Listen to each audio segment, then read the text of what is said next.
নমস্কার দর্শক বন্ধুরা, লক্ষ্মীর পঞ্চব্যঞ্জনে আপনাদের সবাইকে স্বাগত জানাই। আশা করি আপনারা সবাই ভালো আছেন, আমিও ভালো আছি। আজকে হাতে মাখা কাতলা মাছের রেসিপি নিয়ে চলে এসেছি। আসুন তাহলে কিভাবে আমি তৈরি করি দেখে নিন।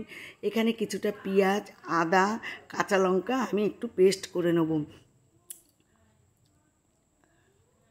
কড়াই বসিয়ে দিলাম, কড়াইতে মাছগুলো আমি দিয়ে দিলাম। পেটির মাছও আছে, গাদার মাছও আছে, সব মিশানো আছে। পেটির মাছগুলো আমি আগে সাজিয়ে নিলাম, বাকি মাছগুলো আমি দিয়ে দিলাম। দেখুন সব সুন্দর করে সাজিয়ে এখানে সেই পেস্ট দিয়ে দিলাম, পেঁয়াজ, আদা, কাঁচা লঙ্কার পেস্ট।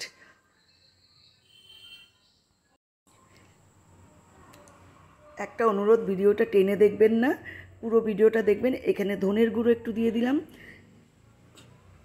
1 চামচের মতো। এবার জিরের গুঁড়ো দিয়ে দেবো আমি এখানে। পাশে আমি গরম জল বসিয়ে দিয়েছি। এখানে এবার আমি হলুদ দিয়ে দিলাম। হলুদটা আমি বেশি দেইনি, অল্প দিয়েছি। একটা অনুরোধ, পাশে থাকা বেল আইকনটি ক্লিক করে দেবেন যাতে সবার প্রথম নোটিফিকেশন আপনার কাছে পৌঁছে যায়। এখানে কাশ্মীরি লঙ্কার গুঁড়ো দিয়ে দিলাম। ঝাল লঙ্কা আর আমি দেবো না, এখানে স্বাদ অনুযায়ী লবণ দিয়ে দিলাম, যেহেতু কাঁচা লঙ্কা বেটে দিয়েছি। এখানে কিছুটা ধনেপাতা কুচি দিয়ে দিলাম আমি।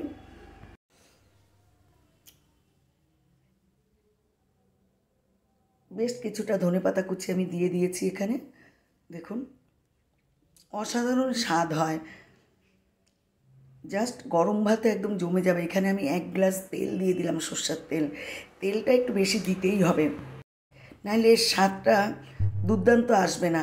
আমি সব খুব সুন্দর করে হাতে মেখে নিলাম। দেখুন মাখাটা খুব সুন্দর হয়েছে। এবার আমি গরম জল দিয়ে দেবো। এখানে পাশে গরম জল বসিয়ে রেখেছিলাম, আর একটুখানি দেবো আমি। হাতটা একটু ধুয়ে নিলাম ওর মধ্যেই,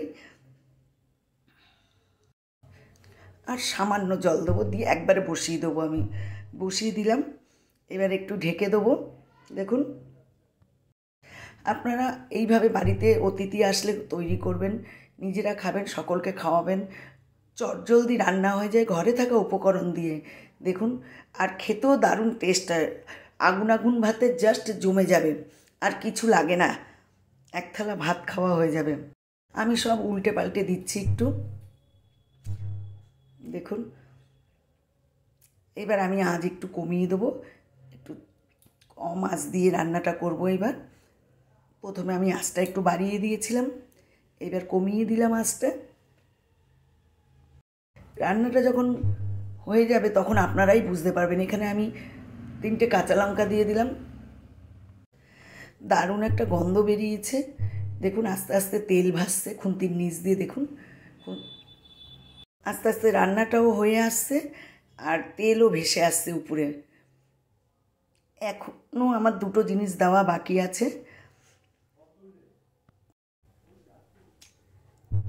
দেখুন কীরকম টকবগিয়ে ফুটে উঠেছে, আর ঝোলটা আস্তে আস্তে কমে আসছে।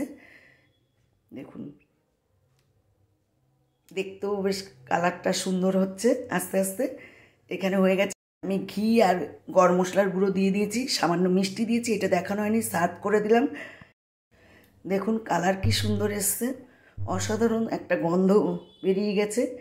একটা অনুরোধ, ভিডিওটি যদি ভালো লাগে লাইক, কমেন্ট, শেয়ার করে দেওয়ার আপনাদেরকে অনুরোধ রইল। প্রথমে মানুষ দর্শন করে, দর্শনে যদি সুন্দর হয় তারপরে দেখবেন খেতে ইচ্ছা করবে। দর্শনটাই কত সুন্দর হয়েছে, আমি নিজের রান্না নিজেই প্রশংসা করছি। আপনারা কি করবেন? আমি বলছি আর আমি হাসছি একা একা। আমার চ্যানেলে নতুন সদস্য হলে চ্যানেলটি অবশ্যই সাবস্ক্রাইব করে পাশে থাকবেন। ভালো থাকবেন, নমস্কার।